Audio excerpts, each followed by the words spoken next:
어떻게 우리 선조들이 마음을 먹는다고 생각을 했을까? 참 대단합니다. 예전에 서양에서는 몸과 마음이 별개라는 이원론을 주장을 했고, 동양에서는 몸과 마음이 하나라는 이론론을 주장을 했어요. 근데 현대의학, 내과학이 발달하면 발달할수록 몸과 마음이 하나구나 하는 이제 동양의 이론론이 맞다는 것이 밝혀졌는데요. 그래서 가장 최근에 나온 신조어가 버디마인드입니다. 즉 몸과 마음은 이제 하나라는 것이죠. 그래서 몸도 에너지원을 필요로 하지만은 그 몸 속에 들어가 있는 우리의 마음도 에너지원이 필요한 것입니다. 그래서 정말 몸이란 무엇이냐, 몸과 마음의 관계는 무엇이냐, 몸은 마음을 담는 그릇이라고 할 수가 있어요. 그러니까 그릇에 어떤 음식이 담기느냐에 따라서 그 음식의 냄새, 그 다음에 맛도 다른 것처럼 우리 마음에 어떤 것들이 담기는가에 따라서 우리 신체적인 건강도 달라지겠죠. 그럼 도대체 마음을 먹는다는 것은 무엇인지, 제가 이번에 이제 새로 낸 책 마음은 계절을 기억한다 해서 두 가지로 정리를 했습니다. 첫째는 선택하는 겁니다. 어떤 내담자가 저를 찾아오셨는데 이제 결혼을 해서 출산을 하고 출산 휴가로 한 이제 2년을 사용하고 나서 다시 복직을 했어요. 근데 자기가 집에서 아이하고 지낼 때는 2년이라는 시간이 그냥 너무 빨리 지나갔는데 어머 세상에, 회사에 복직을 하니까 그 2년 사이에 자기가 해야 하는 일들도 너무 많이 달라졌고 사람도 달라졌고 2년 전에는 그렇게 자신 있게 할 수 있었던 일들을 도저히 할 수가 없다는 거예요. 그러니까 이분이 굉장히 낙담을 했습니다. 내가 도대체 이 정도밖에는 안 되는 사람인가? 도대체 나의 능력은 뭐지? 궁극적으로는 나는 도대체 어떤 존재인가? 하는 생각이 들었다고 해요. 그러면은 이런 이제 우울감, 자책감, 스스로에 대한 이제 자괴감, 자기 확신이 이제 부족한 경우에는 우리가 이제 우울해지면 아무것도 하기가 싫어지는 거죠. 그러니까 그냥 잠도 못 자게 되고 식사도 못 하고 아침에 일어나기도 싫고 그런 상태가 되는 것입니다. 그러면 그럴 때 우리가 선택할 수 있는 건 크게 세 가지가 있어요. 나는 나 2년 동안에 한 게 아무것도 없네. 나는 쓸모없는 인간이야. 그렇게 이제 스스로 생각을 할 것인지 아니면은 내가 2년 동안 그렇게 아이를 돌보고 집안일을 열심히 했건만 가족들은 나를 그걸 알아주지도 않아. 그리고 회사에서도 2년간 쉬다가 복직을 했으면 내가 좀 일을 잘못한다는 거 알아줘야 되는데 왜 처음부터 나보고 일을 못한다고 야단을 쳐? 그러니까 다 밉습니다. 가족도 밉고 그 회사의 동료도 밉고 그러면서 이제 분노하게 되면은 또 신체적으로 문제가 생기죠. 그다음에 우리가 세 번째 선택할 수가 있는 감정이 있죠. 있는 마음이 있는데 내가 2년 동안 일을 쉬고 왔으니까 당연히 그동안 2년 동안 일어난 변화는 내가 잘 모르지. 그냥 처음부터 다시 배운다고 생각을 하고 한번 도전해보자.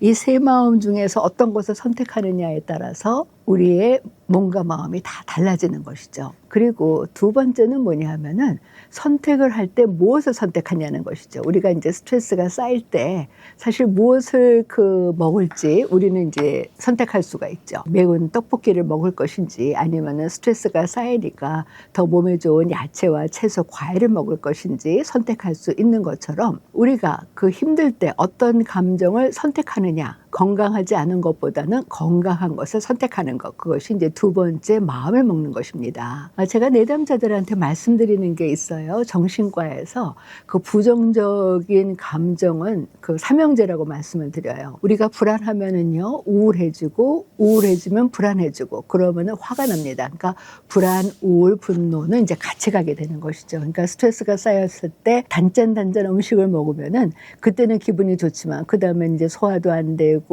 뭐 배도 아프고 그다음에 이제 체중이 많이 느니까 스트레스가 쌓여서 더 스트레스가 쌓이는 것처럼 힘들지만 이런 부정적인 감정을 선택할 것인지 아니면은 우리를 살게 하는 마음의 양식인 희망과 사랑, 행복, 기쁨, 즐거움 이런 긍정적인 감정을 선택할 것인지는 정말 자유의지에 달려 있다는 것이죠. 우리가 스트레스가 쌓였을 때 건강한 음식을 선택하는 것처럼 우리가 스트레스가 쌓이고 힘들 때 건강한 마음을 선택하는 것이 굉장히 중요한 거가요. 요즘 현대의학에서 밝혀진 거가 뇌 안에 즐거움의 센터가 있다는 것이 밝혀졌어요. 그리고 뇌 안에 즐거움의 센터가 잘 작동을 해야지만 우리가 건강하게 생존할 수 있다는 것이 밝혀졌습니다. 근데 반대로 아까 제가 말씀드린 그 부정적인 감정의 삼형제, 불안과 우울과 분노를 하게 되면은요, 이 지혜와 연관된 뇌의 전두엽의 기능이 떨어지기 때문에 우리가 사실 불안하고 우울하고 화가 날 때 어떤 것을 선택하지 마시라고 조언을 하는 거가 그때는 지혜로운 선택을 할 수 없기 때문에 그런 것이에요. 그러니까 우리가 선택을 잘하기 위해서는 늘 내 마음을 살펴야 되겠죠. 우리가 이제 살아가는데 아침, 점심, 저녁, 삼시세끼가 필요한 것처럼 사실은 마음도 마찬가지인 것입니다. 사실 우리가 산다는 것은 선택의 연속이잖아요. 아침에 내가 6시에 일어날 것인가 아니면은 알람을 조금 늦게 맞춰놓고 10분 후에 일어날 것인지, 그 다음에 출근할 때 버스를 탈 것인지 지하철을 탈 것인지 걸어갈 것인지, 그렇게 계속 선택을 하는 것의 연속인 것처럼 지금 내가 겪고 있는 상황에서 내가 어떤 마음을 선택할 것인지 그거는 정말 나의 자유의지에 달려 있는 것입니다. 근데 이제 상담을 하면은요, 내담자들이 이런 말씀을 하세요. 좋다. 내가 마음을 잘 먹어야 되는 것도 알겠는데 구체적으로 어떤 마음을 먹어야 되는지 잘 모르겠다. 예를 들어서 이제 신체적인 건강은 우리가 이제 5도의 영양소라고 하잖아요. 탄수화물, 지방, 단백질, 미네랄 이런 것들을 잘 이제 골고루 먹어야 되는 건 아는데, 그러면은 마음을 이제 어떻게 먹어야 되냐, 구체적인 방법을 가르쳐다오. 그런 이제 내담자들이 이제 많으시기 때문에 제가 이 책을 쓰게 된 이제 계기이기도 한데요. 제가 동양의 성격학이라고 할 수 있는 이제 명리학도 공부를 했고, 동양의 리더십이라고 할 수 있는 이제 주역도 공부를 해가지고 그거를 이제 정신의학하고 접목해서 이제 논문을 써가지고 저는 임상에서 쓰고 있습니다. 그런데 그 동양 학문이 명리학과 주역의 기본 사상은 뭐냐면은 인간도 자연의 일부이기 때문에 자연을 이루는 에너지로 인간도 이루어졌다는 것이 그 학문의 이제 가장 중요한 주제인데요. 자연에 비유해서 내담자들한테 말씀을 드렸더니 잘 이해를 하시더라고요. 사실 우리 한국이 그동안 참 살기 좋은 나라였던 거가 봄, 여름, 가을, 겨울 이게 사계절이 확실했잖아요. 그럼 이제 봄이라는 것은 명리학적으로 얘기하면 이제 목의 오행이에요. 이게 이제 나무를 상징하는 건데, 그 다음에 이제 잔디, 풀, 꽃 등을 상징을 합니다. 사계절은요, 사계절만 있는 것이 아니고 매일 있어요. 아침이 봄이라고 할 수가 있어요. 아침에 일어나면 정말 새로운 하루가 시작됐구나. 내가 새롭게 해봐야지. 어떤 희망을 갖게 되고 내가 뭔가 하려는 의지를 느끼죠. 그게 이제 인생에 있어서는 이제 소년기에 해당합니다. 아이들을 보면은요, 아이들은 조그만 거라도 그냥 기쁨을 찾고 즐거움을 찾고 그렇잖아요. 그게 이제 봄이 뜻하는 거고, 여름은요, 명리학적으로 이제 화의 오행 것입니다. 그러니까 화는 이제 불화자를 쓰기 때문에 뜨겁잖아요. 그래서 여름은 덥지만 여름이 되면 어떻게 돼요? 열정적이 되고 뭔가 도전하고 싶어 하고 그러면서 몰입하게 되잖아요. 그러니까 하루 중에서는 이제 한낮에 비유할 수가 있고, 인생의 단계에서는 이제 청년기에 해당할 수가 있어요. 그냥 청년기 때는 뭐든지 다 해볼 수 있잖아요. 그 다음에 이제 가을은 명리학적으로는 이제 금의 오행에 해당합니다. 그리고 하루 중에서는 이제 오후에 해당하고, 인생의 흐름 중에서는 이제 중년기에 해당해요. 그러면은 오후는 어떤 시기냐? 우리가 점심을 먹고 나서 내가 아침에 일어나서 내가 지금까지 무슨 일을 했지? 자기가 하루 중에 한 결실을 돌아보고 내가 참 잘했구나 하는 이제 스스로에 대해서도 또 이제 격려해주고, 그러면서 내가 이렇게 일을 잘할 수 있게 해준 내 주위 사람들에 대해서도 이제 감사하고, 하지만 내가 조금 더 보완해야 할 것은 무엇인지 더 성장하기 위해서 이제 노력하는 시기. 가 이제 오후이기도 하고, 인생에 있어서 이제 중년기이기도 하고요. 겨울은 명리학적으로는 이제 수의 오행에 해당해요. 그리고 하루 중에서는 이제 밤에 해당하고, 인생에 있어서는 이제 노년기에 해당하고, 이 수의 오행은 뭐냐 하면은 내일 아침을 위해서 우리가 잠을 자는 시기거든요. 그러니까 하루에 내가 무엇을 했는지 이제 통합을 하면서 잠을 자고 휴식을 하는 여유를 가지면서 내일을 대비하는 이제 지혜를 갖는 시기인데, 근데 요즘에 우리가 살기가 어려운 거가, 제가 어렸을 때만 하더라도 이 봄, 여름, 가을, 겨울이 너무 분명했거든요. 근데 요즘에 말씀하시는 게 가장 우리가 살기 좋은 이 봄하고 가을은 없어졌어요. 줄어들었죠. 아주 재미있는 얘기를 하시더라고요. 한국의 사계절이 이제 달라졌다는 거예요. 덥거나 더 덥거나 춥거나 더 춥거나 그러니까 이게 살기가 힘든 것처럼 마음에도 사실은 우리가 그 자연이 사계절의 균형과 조화가 이루어질 때 그 건강한 자연인 것처럼 우리 마음에도 이런 사계절의 균형과 조화가 필요한 것이죠. 그래서 사실 우울증이라는 것은 무엇이냐 하면은요, 정신과적으로 얘기하면 왜 살아야 되지? 내가 사는 의미를 몰라요. 내가 왜 일을 해야 되지? 무의미해요. 그러면 우리가 어떤 때 우울증에 걸리냐 하면은요, 봄이 왔는데도 봄이 와도 나는 하기가 싫어요. 여름이 왔는데도 나는 도전하기도 싫어요. 가을이 왔는데 내가 도대체 이룬 게 뭐지? 남들은 저렇게 그냥 많은 것을 이루었는데 나는 뭐지? 겨울이 되면은 그냥 내년을 준비하는 것이 아니라 꽁꽁 얼어붙어요. 그것이 바로 우울증이라는 것입니다. 그러면은 우리가 이제 음식을 잘 먹고 그다음에 음식을 잘 만들기 위해서는 어떤 음식이든지 가리지 않고 이 음식은 이래서 저래, 저 음식은 저래서 저래 하던 어떤 음식에 대한 편견과 선입견을 버리고 새로운 음식에 도전해 보는 것처럼 마음도 마찬가지인 것입니다. 즉 마음을 잘 먹기 위해서는 마음을 잘 열어야 되는 것인데요.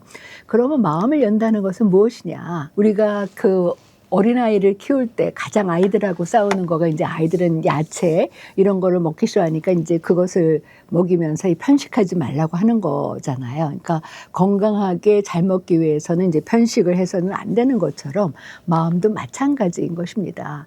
그러면 이제 마음의 편식을 어떻게 안 할 것이냐. 제가 이제 5가지로 정리를 했는데요. 나와 다르다고 생각해서 우리가 흔히 얘기하는 것처럼 나와 다르다고 해서 그것이 틀린 것이 아니라 단지 다르다는 것을 받아들이기. 그리고 내가 생각하는 것은 이래. 그러니까 내가 생각하는 거 외에 다른 생각들은 다 틀렸어 하는 그 편견과 선입견을 줄이기. 그러면서 나와 다른 생각을 하는 사람들에 대해서 비난하고 비판하지 않기.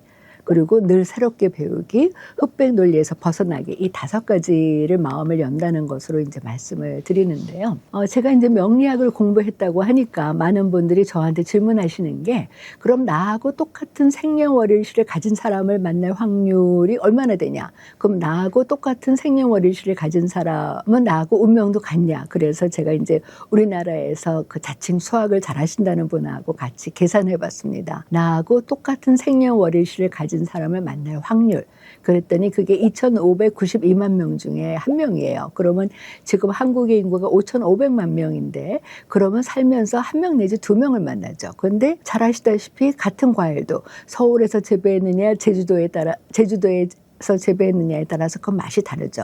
결국은 나하고 똑같은 생년월일시를 가진 사람을 만날 확률이 없는 것처럼 나하고 똑같은 생각을 가진 사람을 만날 확률은 없다. 그래서 제가 내담자들한테 늘 말씀드리는 게, 한라산에 가서 왜 금강산이 아니고 한라산이냐고 하지 않잖아요. 한라산에 가면 한라산의 맛과 멋이 있고 금강산에 가면 금강산의 매력이 있는 것처럼 저 사람은 한라산이구나, 저 사람은 금강산이구나 하고 그냥 상대를 있는 그대로 받아들이는 것입니다. 2번째는요. 내가 가지고 있는 편견과 선입견을 줄이는 거예요. 어떤 분이 이런 얘기를 하셨더라고요. 바다가 사실은 지구상에서 가장 낮은데, 그리고 바다가 모든 물을 받아들일 수 있는 것은 가장 낮기 때문이다. 내 생각만 옳아, 저 사람은 틀렸어 하는 거, 편견과 선입견을 가지면 내가 새로운 것을 받아들일 수가 없는데, 저 사람은 저렇게 생각하고 나는 이렇게 생각하는구나 하고 받아들이면은 내가 가지고 있는 지식과 지혜가 늘어나겠죠. 그러면 상대방에 대해서 틀렸다고 비난하거나 비판하지도 않겠죠. 제가 아까 그 이제 주역이 동양의 이제 리더십이라고 그랬는데, 주역의 사상은 딱 하나입니다. 세상의 모든 것은 다 변화한다는 거예요. 그래서 우리가 이제 흔히 봉변당했다 그러잖아요. 이 봉변이라는 것은 뭐냐면, 세상은 변화했는데 내가 그 변화에 대처하지 못하는 것이 봉변인 것이고, 능변이라는 것은 변화에 대처하는 자세를 말하는 것입니다. 그래서 그리스의 철학자인 헤라클레이토스와 이 헤라클레이토스의 사상을 이어받은 그 데미안으로 유명한 헤르만 헤세는 뭐라 그랬냐면은, 우리는 같은 강물에 2번 다시 발을 담글 수 없다 그랬어요. 즉 내가 어디 놀러 가가지고 어제의 강물과 오늘의 강물이 같은 것 같지만 사실은 어제의 강물과 오늘의 강물은 다르다는 것이죠. 그래서 늘 새롭게 보는 자세가 필요하다는 것이죠. 그래서 인도 경전이 베다에 보면은 우리가 늘 창의성을 키우기 싶다면은요, 아, 사과의 맛은 이래, 저 사람은 저래, 이런 기억에서 편견과 선입견을 갖지 말고 세상을 마치 처음 보듯이 보라는 거죠. 그러니까 아침에 일어나서 출근해서 만나는 회사의 동료나 상사도 아, 저 동료는 저래, 저 상사는 저래, 이런 것이 아니라 마치 처음 보는 사람들처럼 호기심을 가지고 저 사람이 어떤 사람인지 살피는 자세가 중요하다는 것입니다. 인간관계라는 것은 무엇이냐 하면은 사실은 내가 가지고 있는 재료를 통해서 더 많은 것을 이룰 수 있는 것이 이제 인간관계인데, 그러면은 이제 어떤 분들이 이렇게 질문을 하세요. 그럼 그렇게 좋은 인간관계 만 가질 수가 없는데 그럼 우리가 인간관계를 꼭 해야 되느냐. 근데 사실은 우리가 살아가면서 우리가 성공하면서 나에 대해서 배우는 것도 있지만 실패하면서 배우는 교훈도 있는 거잖아요. 그래서 좋은 사람을 만날 때 내가 경험하는 것도 있지만은 나를 힘들게 하는 사람을 통해서 내가 성장하고 발전한다는 것이지요. 그리고 이제 가장 중요한 것이 우리가 이제 음식을 만들 때 그 양념과 소스를 어느 정도로 할 것이냐, 이게 굉장히 중요하잖아요. 그 재료의 그 고유한 맛을 버릴 정도의 그 양념과 소스를 넣을 것인지 아니면은 그 음식의 맛을 더 살릴 수 있는 양념과 소스의 정도로 할 것인지처럼 인간관계에 있어서도 친밀함과 더불어서 적절하게 자기를 보호하는 것이 중요한 것입니다. 그러니까 그것을 이제 알아가는 것이 사실은 지혜이고 지식인 것인데요. 그리고 이제 세 번째, 마음을 연다는 것에 이제 그 세 번째가 뭐냐면, 줄리아 카메론이라는 사람이 이런 얘기를 했어요. 내가 살아가면서 나 자신의 성장과 발전을 위해서 내가 얼마나 시간을 투자하고 있는지 살펴보면 나의 성장과 발전을 위해서 투자하는 시간이 얼마나 야박한지를 알 수 있을 것이다 라는 얘기를 했는데, 요즘에 정말 이렇게 버스나 지하철을 타고 보면은요, 그 지하철에서 내리는 순간, 버스에서 내리는 순간까지도 이제 휴대폰을 보는 분들이 참 많더라고요. 그래서 제가 이제 내담자들한테 말씀드리는 게, 그 인터넷이나 유튜브나 이런 데서 많은 우리가 정보와 지식을 얻을 수가 있지만 거기에 나 자신에 대한 정보와 지식은 얻을 수가 없습니다. 그래서 외부 세계에서 지혜와 지식을 얻는 것도 중요한 것이지만 나에 대해서 내가 어떤 사람이고 어떤 잠재력을 가지고 있고 내가 어떻게 성장할 수 있는지 내 마음을 살피는 것도 굉장히 중요하다고 말씀을 드려요. 내 마음의 레시피를 만들어 가는 데 있어서 현실적인 노력도 필요하지만 내 마음에 어떤 레시피가 부족한 것인지, 거기에 무엇을 더 노력할 것인지 좀 같이 노력하는 것이 중요한 것이지요. 사실 우리가 살아가는 데서 가장 중요한 것이 밥과 물이잖아요. 배가 고프면 밥을 먹고 목이 마르면 물을 마시듯이 이 마음을 잘 먹기 위해서는 무엇을 먹어야 되느냐. 내가 참 괜찮은 사람이라는 인정, 그다음에 내가 나를 소중하게 여기는 사랑의 감정, 그리고 나만 중요한 것이 아니라 상대도 그렇게 중요한 존재라는 인정과 사랑의 욕구를 나누는 것이 사실은 마음 먹기에 필요한 우리의 마음의 양식이고 밥심이라는 것이지요. 그래서 정말 우리가 몸도 건강하게 먹어야 되지만은 마음도 건강하게 잘 먹어야 되는 것입니다. 그게 이제 아까 제가 말씀드린 버디마인드예요. 그래서 우리 신체적인 외적 자신도 잘 먹어야 되지만 내면의 자신, 우리 마음도 잘 먹어야 된다는 것이죠. 왜냐하면은요, 사실 우리가 요즘에 뭐 자긍심, 자존감 이런 얘기를 많이 하는데, 자긍심이나 자존감이라는 것은 한마디로 얘기하면은 우리 몸을 이루는 뼈대라고 할 수가 있어요. 신체적으로 건강할 때 이 뼈가 튼튼해야 되는 것처럼 이 자긍심과 자존감이 튼튼해야지만 인생에서 경험하는 여러 가지 실패와 좌절, 인간관계에 있어서 이제 갈등을 해결할 수가 있는데요. 그럼 우리 마음에 무엇을 채워야 되느냐? 이 건강한 자긍심과 자존감을 채우기 위해서는 자연에도 그 봄, 여름, 가을, 겨울 4계절이 있어야 하듯이 내 마음도 덥거나 더 덥거나 춥거나 더 춥거나, 그래서 여름만 겨울이 있는 것이 아니라 봄, 여름, 가을 계절의 균형과 조화, 순환이 잘 이루어질 때 내 마음에 자기 확신, 그리고 나아가서 자긍심과 자존감이라는 건강한 마음의 양식을 채울 수가 있고요. 그럴 때 나를 사랑하고 인정해 줄 수 있는 그런 이제 나르시즘의 욕구가 채워지는 것이지요. 지금까지 제 강의 들어주셔서 감사합니다.